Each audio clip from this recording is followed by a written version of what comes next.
ชิปชิปชิปชิปชิป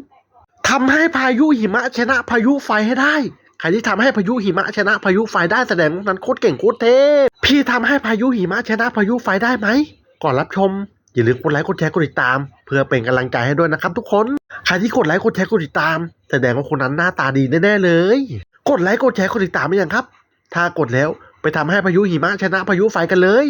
เริ่มแรกคูณ5บวก15แล้วก็บวก10แล้วคูณ50แล้วก็บวก20K แค่นี้ก็ชนะแล้วปะเฮ้ยแพ้เฉยเลยครับทุกคนแล้วต้องทำยังไงพายุหิมะถึงจะชนะพายุไฟได้ยากจริง